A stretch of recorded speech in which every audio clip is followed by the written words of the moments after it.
En esta instalación, en el Centro de Memoria Histórica, tenemos una lista de los nombres y las fechas de los desaparecidos en Puerto Berrío.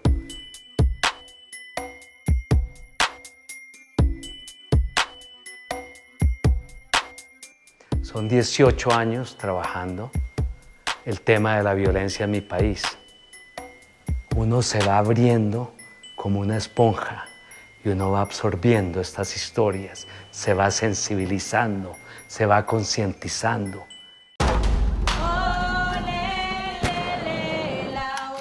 Tiro Fijo se paseaba por aquí. Guerrillera, hijo de puta. No aceptamos un destino distinto al de La Paz.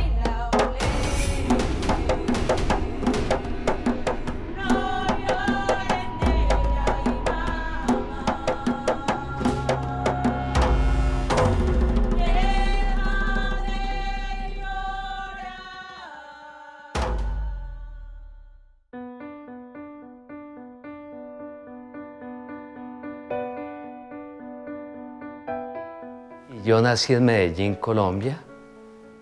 Después de muchos años de vivir por fuera, quise escribir y escribí durante 30 años ficción. Mi escritura fue un naufragio, así lo veo, pero el náufrago que sobrevive algo trae de ese naufragio y yo traje una enorme pasión por la metáfora y lo simbólico. En el umbral de mis 50 años, me di cuenta que podía durar un mes escribiendo un párrafo.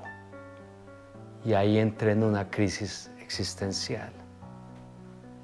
Y me voy para donde un par de amigas artistas visuales y ellas me sugieren una cámara de fotografías.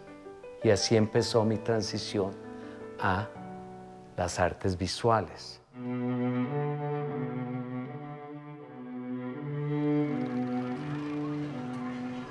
Y un día decido ir a un lugar que se llama el 20 de julio y me di cuenta que habían una serie de almacenes y muchos maniquíes en las aceras vendiendo ropa. Pero yo vi que esos maniquíes estaban rotos, mutilados, y siempre veía a la gente pasar y nunca mirar esos rostros mutilados. Y yo dije, yo he sido uno de estos transeúntes que nunca he querido mirar la violencia de mi país. Después de hacer esa serie, entendí que de ahora en adelante yo iba a investigar a través de mi fotografía, a través de videos, la violencia de mi país, a la cual durante toda mi vida, hasta los 50 años, le había dado la espalda. Oiga, señor presidente, ¿cómo es que va a gobernar? Porque así los campesinos, hombre, con ellos van a acabar. Fue un año investigando en el Chocó y fui a buscar personas que hubieran compuesto sus propias canciones sobre masacres que sobreviven o sobre masacres de las cuales ellos son testigos. En el Chocó conocí gente extraordinaria. Eran las 6 de la mañana, compadre, cuando sucedió un caso muy grave. 117 muertos dejó bombardeo de las FARC a Iglesia de Bojayá, Chocó. La mitad de las víctimas eran niños. Cuando pasa Masacre de Bojayá, yo diría que tenía 17 años. Esa noche, el 1 de mayo, transcurrió como si no estuviera pasando nada. Al otro día, el 2 de mayo, es cuando cae la pipeta en la iglesia. O sea, yo no estuve en la iglesia, yo soy sobreviviente de Masacre de Bojayá. Tengo amigos que sobrevivieron a la iglesia y decían que veía salir personas con las tripas en la mano, sin cabezas, corrían y más adelante caían. O sea, a partir de ese momento, ya tener más respeto por mi vida. Se fue tejiendo el plomeo y la gente asustada. El efecto que generaba, digamos, esta obra y pues mi canción, porque yo recuerdo, digamos, que en la canción, digamos, yo lloro. Entonces vi que la gente se conmovía mucho Y pienso que es una forma, digamos, de preservar la memoria y educar a las futuras generaciones. ¡Hey! No hay palacios con sabor. Conozco al artista plástico Juan Manuel Echavarría y pues le comenté pues que mis deseos eran de poder estudiar música y él me dio la oportunidad pues de venir a estudiar acá a Bogotá. El hombre que maltrata a una mujer debe ser aislado de la sociedad. Mis metas y mi proyecto futuro es dedicarme 100% a la música. Desde que hice Bocas de Ceniza en el 2003, yo rompí las 4 paredes de mi estudio y dije, voy por Colombia a conocer en el campo y a conocer campesinos que han vivido en carne propia su tragedia.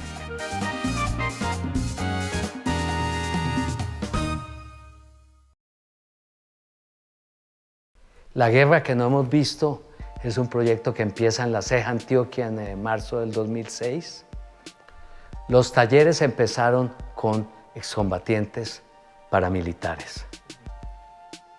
Y después de ver eso tan fascinante, lo que estaban pintando, todas esas memorias personales que ellos iban plasmando a través del pincel, nos fuimos al batallón de sanidad, al ejército, para ver si podíamos trabajar con excombatientes del ejército heridos en combate. Yo soy de Caquetá, nací en Solita, Caquetá, municipio 6 horas de Florencia. Digamos que mi inicio de vida como que está relacionado siempre como en toda la parte del narcotráfico. Siempre me gustó la pintura, mejor dicho, siempre me gustó el dibujo, pero nunca lo hacía. En el batallón de sanidad ahí comencé como, se me olvidaba que era donde estaba, entonces me enfocaba a dibujar otras cosas muy aparte de lo que estaba pensado el tema, o sea, pensado el proyecto. Y de ahí fue como el proceso, se fue dando como una evolución también técnica y artística, empírica, y se fue formalizando. Entonces quise como comenzar a pintar todo ese proceso de cómo el campesino inconscientemente está destruyendo el medio ambiente. Pero a raíz de eso también se van tejiendo otras historias que son relacionadas a lo que uno vivió en el medio del campo, en el medio del narcotráfico. Entonces ahí también como que se van tejiendo otras historias de ese pequeño punto.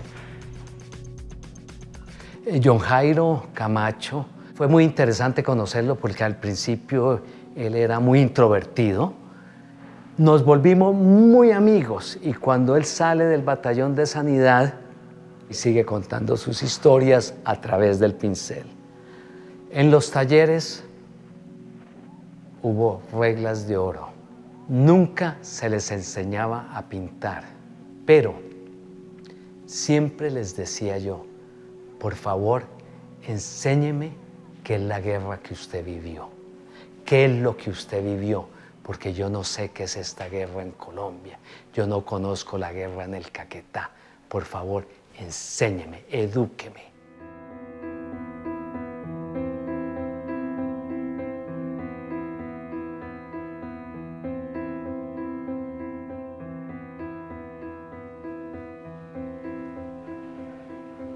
Esta obra se llama Requiem NN. Son tumbas de Puerto Berrío, Antioquia, Magdalena Medio. En este proyecto llevo 7 años, donde he ido fotografiando las diferentes tumbas de los NNs, donde la gente del pueblo le escribe a las tumbas NN y les piden favores.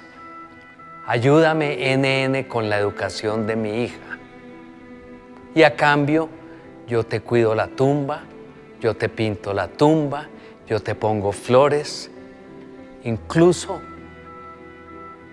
te doy un nombre. Y bautizan a estos cuerpos que bajan por el río, que son cuerpos sin ningún nombre. Entonces hay una esperanza muy remota de que algún día puedan ser identificados y devueltos esos NNs a sus familias. La representación para mostrar estas tumbas es un proceso técnico que se llama lenticular y es un proceso donde me permite juntar dos imágenes en una sola fotografía. Me permitía la metáfora de decir, detrás de una tumba de un NN viene otra tumba de otro NN, para hablar de las capas y capas y capas de desaparecidos que hay en este país. En esta instalación, en el Centro de Memoria Histórica, tenemos una lista de los nombres y las fechas de los desaparecidos en Puerto Berrío. Quise poner esto en la instalación de los desaparecidos, de sus nombres y sus fechas, porque me parece que a través de este ritual con los NNs se está, pienso yo, reconstruyendo el tejido social de este pueblo desgarrado por tantos años de violencia. Desde esa primera serie de los maniquíes en el 96, son 18 años trabajando el tema de la violencia en mi país. Siempre con una mirada a través del arte, trabajando las obras con mucha delicadeza, con mucho cuidado y sobre todo con mucho respeto por las víctimas. Uno se va abriendo como una esponja y uno va absorbiendo estas historias, se va sensibilizando, se va concientizando. Y lo que espero de mi obra es que también pueda abrir espacios de conciencia, de reflexión, también de emoción con la persona que observa mi trabajo.